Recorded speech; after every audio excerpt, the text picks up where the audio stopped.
இந்த சட்னி வந்து cook with கோமாளியில் chutney அரைச்சிருப்பாங்க. இது வந்து நம்ம பாரம்பரியமாக நிறைய அரைச்சிட்டு இருக்கிறது தான். அதில் வச்சுருக்காங்கன்னும் போது இப்போ நிறைய பேருக்கு தெரிய ஆரம்பிச்சிருச்சு. இந்த சட்னி துள்ளி கூட வேஸ்ட் பண்ணாதீங்க, அந்த அளவுக்கு டேஸ்ட் வந்து சூப்பராக இருக்கும்.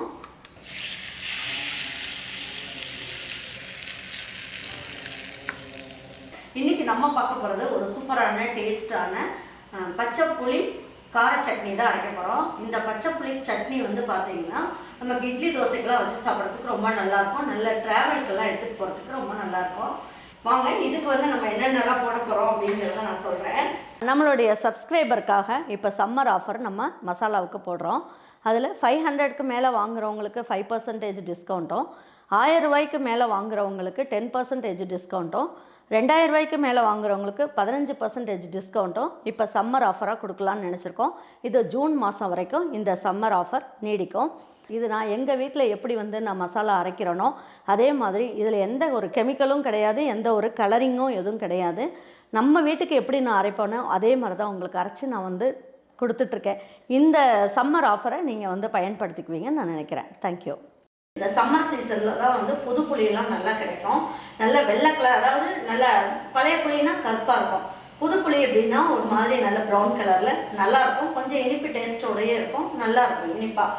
நல்ல புது புளி தான் இது. அதனால் இதில் வந்து அந்த கல், அந்த நரம்பெல்லாம் இருக்கும் இல்லையா, அந்த மாதிரிலாம் இல்லாமல் பார்த்துட்டு நம்ம போட்டுக்கணும். இது நல்ல பெரிய எலுமிச்சம்பழம் சைஸ் போடணும். அம்மா என்னம்மா இவ்வளோ புளி போடுறீங்களே அப்படின்னு நினைக்காதீங்க. அதுக்கேற்ற காரம் உப்பெல்லாம் போடும் போது நமக்கு சூப்பராக இருக்கும். இதுக்கு வந்து பார்த்திங்கன்னா 6 பல்லு பூண்டு எடுத்து வச்சுருக்கேன். இந்த 6 பல்லு பூண்டையும் இதில் சேர்த்துக்குவோம். பாருங்கள், இதுக்கு 6 பச்சை மிளகாய் எடுத்திருக்கேன். இந்த 6 பச்சை மிளகாயும் இந்த புளிக்கு வந்து கரெக்டான அளவில் இருக்கும்.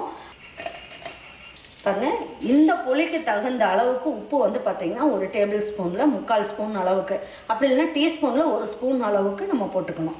அப்போ தான் உங்களுக்கு புளிப்பு, காரம், அதுக்கப்புறம் பார்த்திங்கன்னா உப்பு, சுவை எல்லாமே சேர்ந்து உங்களுக்கு ஈக்குவலாக இருக்கும்.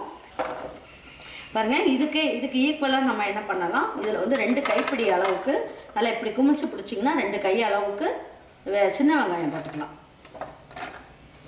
அப்படி இல்லைன்னா 150 கிராம் அளவுக்கு சின்ன வெங்காயம் போட்டுக்கோங்க, சரியாக இருக்கும். இதுக்கு அரைக்கும் போது என்ன பண்ணலாம், இதில் வந்து நான் 100 ml அளவுக்கு நல்லெண்ணெய் எடுத்துகிட்டு வந்திருக்கேன். இது செக்க நல்லெண்ணெய் தான். இதில் கொஞ்சம் ஊற்றிக்கலாம். பாருங்கள், இந்த அளவுக்கு ஊற்றிட்டு மீதி இருக்கிறத என்ன செய்யலாம் அப்படிங்கிறத சொல்கிறேன். இதை நல்லா அரைச்சிக்கணும். இதுக்கு தண்ணியெலாம் சேர்க்க வேண்டாம். இதில் சின்ன வெங்காயத்தில் இருக்க தண்ணி இதிலே நமக்கு அரைச்சி எடுத்தோம்.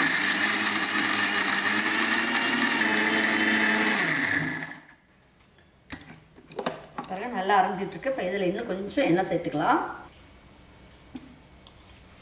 இதெல்லாமே எடுத்துவிட்டு அரைக்கும் போது நல்லா நைஸ் ஆயிரும்.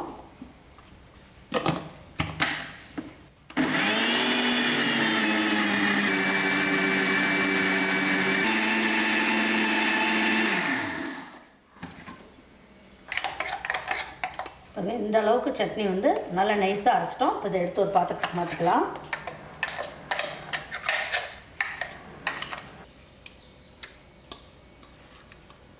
இந்த சட்னி துள்ளி கூட வேஸ்ட் பண்ணாதீங்க, அந்த அளவுக்கு டேஸ்ட் வந்து சூப்பராக இருக்கும். இது தண்ணியெல்லாம் எதுவும் ஊற்ற வேண்டாம். பாருங்கள், இப்போ நீங்கள் நினைக்கலாம் இது எப்படி இருக்குமோ அப்படின்னு கொஞ்சம் எடுத்து. உண்மையுமே சொல்கிறேன், காரமும் ஜாஸ்தி தெரியல, நமக்கு புளிப்பும் ஜாஸ்தி தெரியல, உப்பும் ஜாஸ்தி தெரியல. நான் உங்கள் எதிர்க்காக நான் போட்டு காமிச்சேன். இப்போ வாயில் வச்சு பார்த்தேன், காரம் எல்லாமே ஈக்குவலாக இருக்குது. நீங்கள் இதே அளவில் போட்டிங்கன்னா ரொம்ப நல்லாயிருக்கும். ஏன்னா இதில் வந்து நம்ம எண்ணெயும் சேர்த்துருக்கோம் இல்லையா, அதனால் அதில் இருக்க காரம் ஃபுல்லாகவே கரெக்டாகிடுச்சு. இருந்தாலும் சட்னி அப்படின்னாலே நமக்கு வந்து இதில் வந்து என்ன ஆகணும்னா தாளிச்சாதான் அந்த ஃப்ளேவர் வந்து நல்லாயிருக்கும். அதுக்காக இது வந்து ஒரு தாளிப்பு கொடுத்துக்கலாம். தாளிக்கிறதுக்கு ஊற்றிக்கலாம். கொஞ்சம் தான் ஊற்றுறேன் நான். பாருங்கள், மீதி இருக்க எண்ணெய் நம்ம எடுத்து வச்சிடலாம். பாருங்கள், இதில் வந்து ஒரு 1/4 ஸ்பூனோட கம்மியாக நம்ம வந்து கடுகு போட்டுக்கலாம். இந்த ஃப்ளேவருக்காக தான் இது. இதில் கொஞ்சமாக ஒரு 6-7 ஜீரகம். இது நல்ல ஜீரணம் ஆகும்ன்றதுனால இதுக்கு வேறு எதுவுமே தாளிக்கணும்னு இல்லை, பச்சையாகவே அப்படியே வச்சு சாப்பிட்லாம். இதில் ஒரு 10 உளுந்தம்பருப்பு எடுத்திருக்கேன்.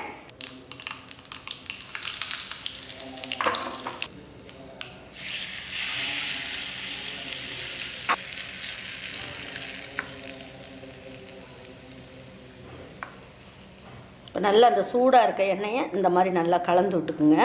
இப்போ நல்லா வாசனையாக இருக்கும்.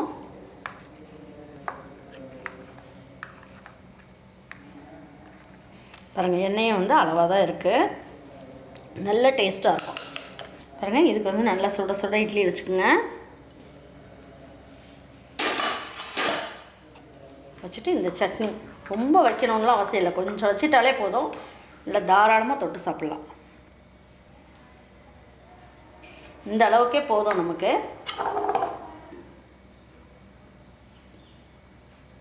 நல்லா இந்த மாதிரி பஞ்சு மாதிரி இட்லியை செஞ்சுட்டு இந்த சட்னியில் இப்படி தொட்டு சாப்பிட்டு பாருங்கள்.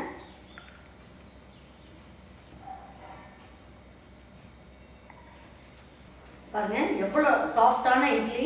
அதுக்கு வந்து நல்ல ஒரு பச்சை புளியெல்லாம் வச்சு நல்லா ஜம்முன்னு சூப்பராக வச்சுக்கோம். இந்த சட்னி அரைக்கிறது ரொம்ப ஈஸி, ரொம்ப சிம்பிளாகவும் இருக்கும், நல்ல டேஸ்ட்டும் கூடுதலாக இருக்கும். எப்பயுமே நம்ம காஞ்ச மிளகா வச்சு அரைக்கும் போது பச்சை மிளகா வச்சு அரைச்சா நல்லா இருக்காதோ அப்படின்ற மாதிரி ஒரு ஃபீலிங் இருக்கும் இல்லையா? அந்த ஃபீலிங்கே இனிமேல் உங்களுக்கு வேண்டாம், ரொம்ப அருமையாக இருக்கும். சாப்பிட்டு பார்க்குறேன் பாருங்கள். இதில் எவ்வளோ சட்னி வச்சுருக்கேன் நான். நினைக்கலாம் அம்மா வந்து சும்மா சொல்கிறாங்கன்ட்டு.